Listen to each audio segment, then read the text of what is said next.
Carlos, buenos días, bienvenido. Gracias por la invitación, muchas felicidades a ustedes y a todo el Gracias. pueblo dominicano en este inicio de año. Gracias, voy para Gracias, ustedes. gracias. 2025. Gracias. Mire, Carlos, hay muchos temas con los que estamos iniciando el año, temas que tienen que ver con la política, que tienen que ver con la economía y la agricultura, que tiene que ver también con todo esto. Uno de ellos, lo del arroz. ¿Cómo andamos? ¿Cree que es suficiente con lo que hemos hecho? El presidente de la República ha tratado de salvar momentáneamente la situación de los productores nuestros. Yo he dicho que estoy esperando que a los países afectados, Estados Unidos y Costa Rica, probablemente eleven un recurso ante la OMC, porque se sienten afectados, porque un tratado de alguna manera se ha distorsionado en la visión de ellos, ¿verdad? ¿Cómo verlo? Bueno, lo primero es que la entrada en vigencia plena del DEREC Carta no se refiere solamente al arroz. También entra la leche y sus derivados. Tienes el yogur, queso, mantequilla y la parte de muslo de pollo. Es decir, son tres ingredientes importantes, pero aquí se siente más porque el arroz es el alimento por excelencia del pueblo dominicano.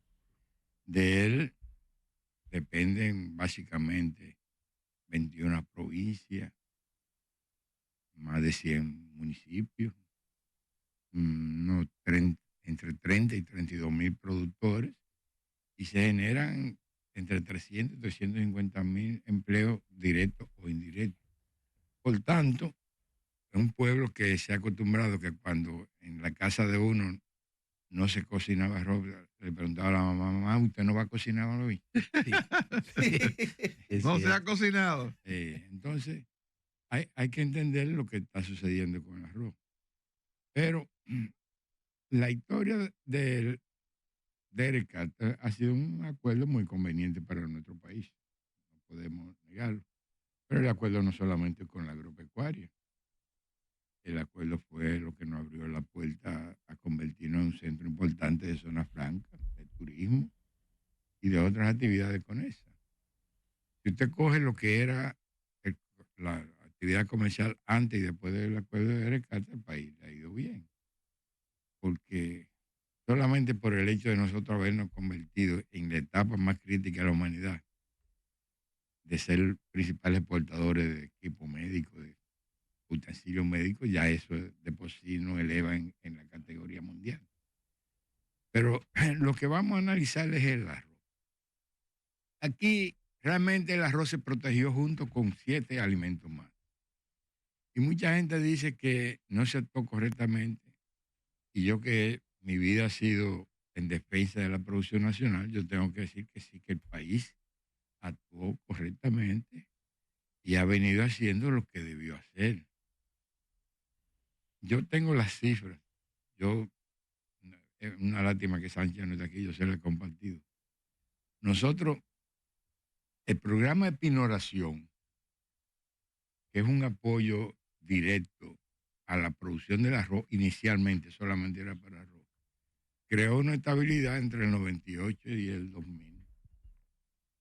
Y dejamos el país en el año 2000 produciendo 10.800.000 quintales de arroz, cantidad suficiente para la demanda de ese momento. El acuerdo se firmó en el 2001. Y aquí tenemos que recordar, porque pues los otros días y todos nosotros estamos ahí, parte de la película, que aquí se armó un escarceo de que se quemaron plantaciones, se destruyeron plantaciones, bajo el argumento de que había un excedente en la oferta del arroz. Y eso creó una situación que para el 2004 la producción bajó a 8.2 millones de quintales de arroz. Ya con esa cantidad insuficiente, habiéndose firmado el acuerdo. Entonces nosotros teníamos que hacer una serie de tareas para nosotros poder mantener en competencia la producción de nuestro arroz, fundamentalmente para satisfacer la demanda nacional. He dicho y repito y le pido excusa porque no necesariamente ustedes tienen que estar de acuerdo con lo que voy a decir, pero felizmente a este país le llegó el PLD al gobierno en el 2004, en ese momento encabezado por Leonel Fernández.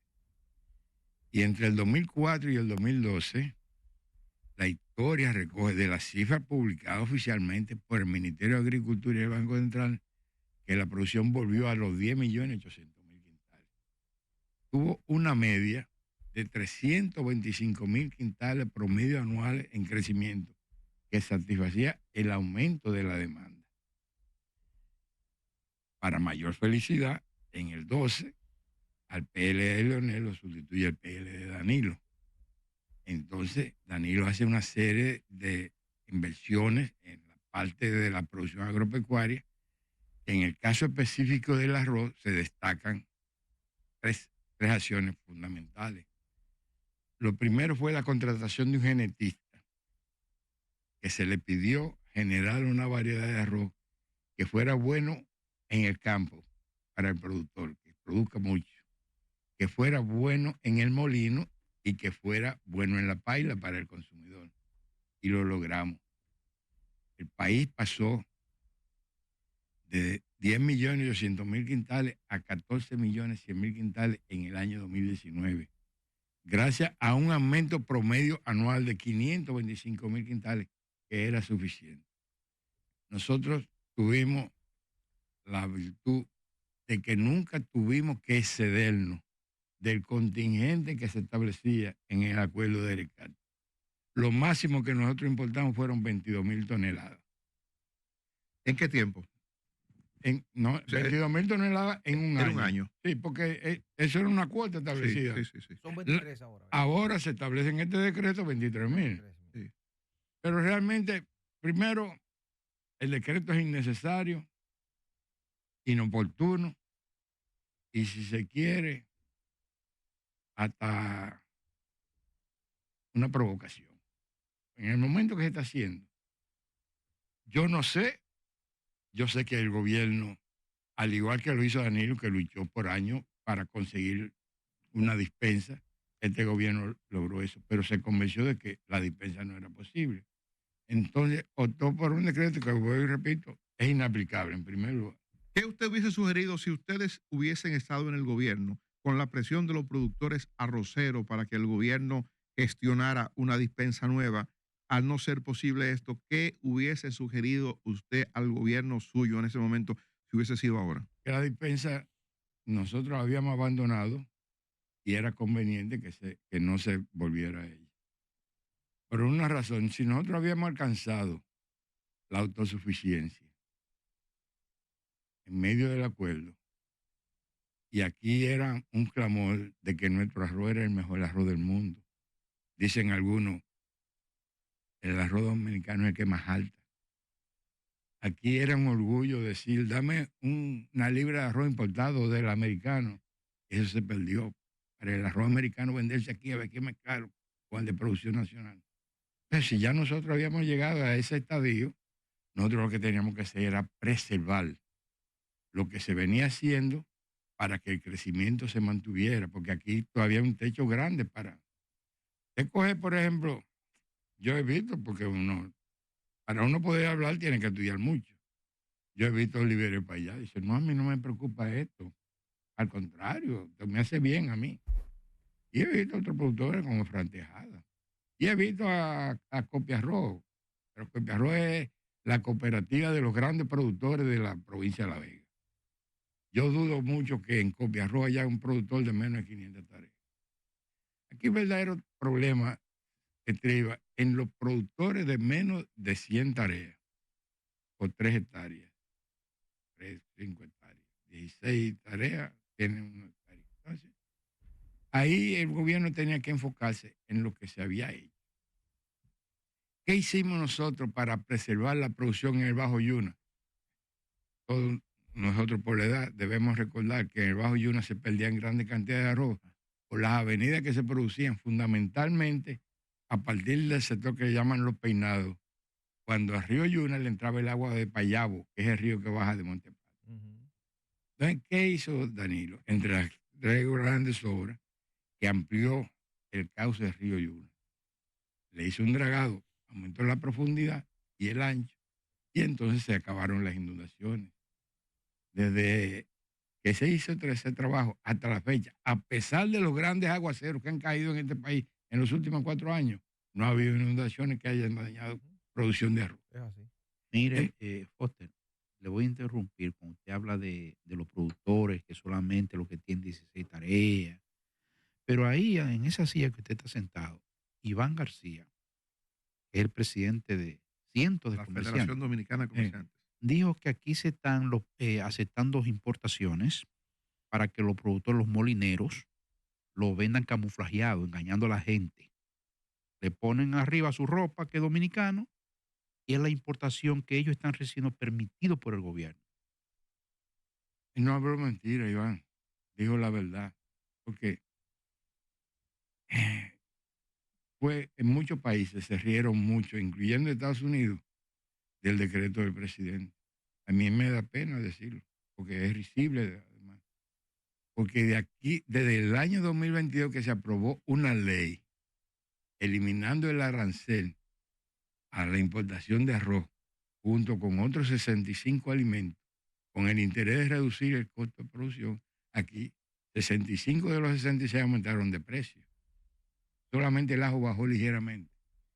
Y yo quiero decirle, lo que dijo Iván aquí es cierto. Aquí nunca antes se había importado más de 22,000 toneladas de arroz, que dicho sea de paso, en ese momento era el consumo de una semana del pueblo dominicano. Pero aquí, en este año que acaba de finalizar, se importaron 160,000 toneladas de arroz. 160,000. Y yo no sé si ustedes lo saben, pero lo pueden averiguar. Liberado el cobro de arancel. Pero mire, es grave porque lo que le está diciendo Mayobanés tiene otro componente. Decía Iván que no es solamente que lo están mezclando, sino que esos permisos de importación que le daban a otras personas que no estaban vinculados al sector, se lo están dando a los propios productores. Lo llevan a sus molinos, los mezclan y le ponen un nombre del arroz que se vende de manera popular en República Dominicana. Así es. Eso es grave. Así es, mire, yo tengo las estadísticas de las importaciones, lo que se ha escrito de Andy, pero mire cuál es la parte más preocupante. Este es el inventario del arroz al término del mes de noviembre. ¿Qué decía el inventario? ¿Cómo estábamos? 6 millones de quintales. En inventario. Tú dices, bueno, 6 millones de quintales para el consumo que nosotros tenemos, eso nos cubre 3 meses y medio, casi 4. Ya va a estar entrando la próxima cosecha. Una siembra que está bien con dificultades. Pero visto así, 6 para el tiempo que falta para que entre es suficiente. Pero eso se divide por región. Y aquí está la parte más preocupante. En este país, tú lo sabes, porque donde más prolifera eso es en San Juan. Aquí hay 119 factorías o molinos de arroz que viven de esa actividad. El 38% de ese inventario está concentrado en 9 factorías. Y en otras 20 factorías, el 43%. Estamos hablando de que el 83% está en manos de 29 factorías. ¿Qué va a suceder con las otras 96 factorías o molinos pequeños que no desaparecer? Y tú dices, bueno, pero si el 29 tiene suficiente, pero tampoco la suficiencia para esas 29 es engañosa. Más de 15 de ellas no tienen arroz suficiente para satisfacer la demanda de sus clientes de aquí a que entre la cosecha. Entonces, aquí hay un riesgo que nosotros habíamos logrado una armonía entre productores, incluyendo los de reforma agraria, molineros grandes y pequeños, cuando digo de productores, incluye reforma agraria, y comerciantes. Aquí no se veían pleitos ya entre los sectores, porque había una estabilidad. Pero ¿qué ha resultado? Con el arroz está resultando lo que ya resultó, y yo creo, estoy firmemente convencido, creía que era ineptitud, pero no era ineptitud, es la ejecución de un plan de hacernos depender de las importaciones. Entonces nosotros, por ejemplo, en el caso de la avicultura, que nosotros hemos aumentado nuestra suficiencia y tenemos capacidad para seguir aumentando. Y además de haber aumentado la producción, nos hemos convertido en exportadores, porque estamos exportando pollos y huevos. Pero los mismos que estamos produciendo y exportando, somos los que estamos importando. Entonces, esa situación ha llevado que en la parte avícola ya esa actividad de la A a la Z depende de 7 empresas. Oligopolio. Entonces, eso es una práctica, porque usted lo que está diciendo es que también los productores de huevos y pollo, los viejos productores son importadores. Sí, y lo mismo está pasando. Exportan e importan. Sí. Igual pasa con el arroz. Producen, importan y exportan. ¿Y qué tan peligroso es eso para el país? ¿Eh? ¿Qué tan peligroso pudiera ser eso?